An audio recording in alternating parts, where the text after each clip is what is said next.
दोस्तों नमस्कार। मैं एक बार फिर हाजिर हूं आशु शर्मा आपके लिए एक नया रोचक विषय लेकर।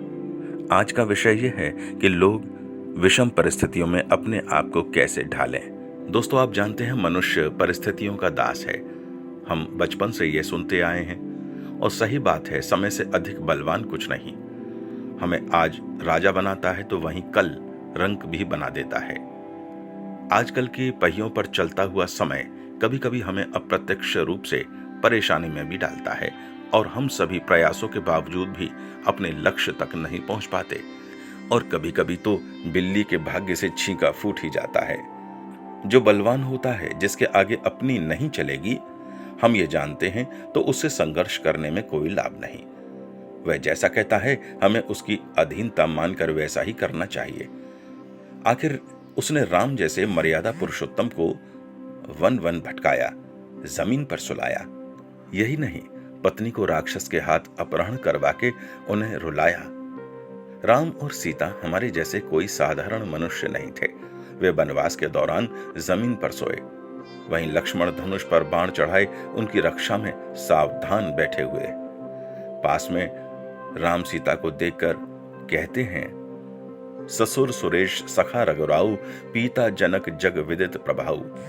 रामचंद्र पति सो वैदेही, सो अति महि विधि वाम न कहे। ये सब समय कराता है, लेकिन प्रश्न ये उठता है कि क्या हमें यही मानकर जीवन की आपदाओं विपदाओं के आगे समर्पण कर देना चाहिए?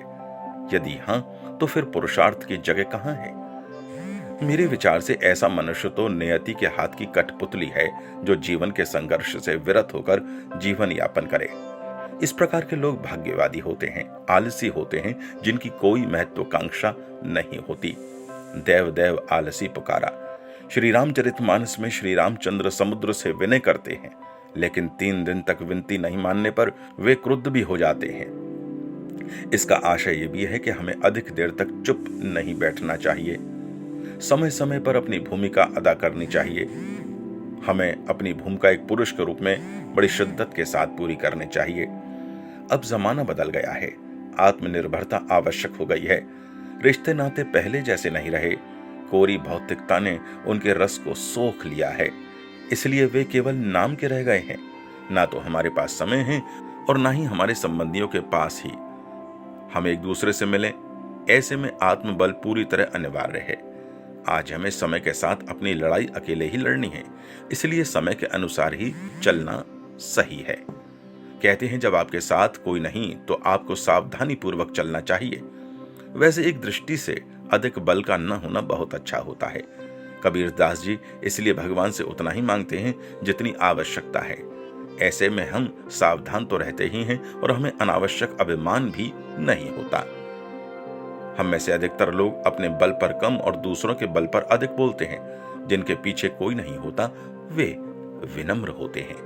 उन्हें यह ज्ञान रहता है कि हमें बचाने वाला कोई नहीं। कहते हैं अभिमानी का समय खराब होता है, लेकिन उसे यह ज्ञान नहीं होता। अभिमान तो उसी को होता है जिसे इस बात का झूठा विश्वास हो कि उसके पास अपार क्षमता है, अपार जन और धन बल है। बहुत से मंत्री विधायक अपनी शक्ति और सत्ता की मंदता में एक से एक अनैतिक कार्य कर देते हैं, लेकिन ये भूल जाते हैं कि ऐसा करना समय की मर्जी के विरुद्ध है। इसलिए समय उनका साथ बहुत दिन तक नहीं देता, और जब समय साथ नहीं देता तो क्या होता है ये आप सभी जानते हैं। इसलिए दोस्तों, समय के साथ चलिए और विषम परिस्थितियों में मुस्कुराइए, हंसिए और उनसे दूर जाने की कोशिश कीजिए। फिर मिलेंगे एक नए रोचक विषय के साथ। जय श्री कृष्ण।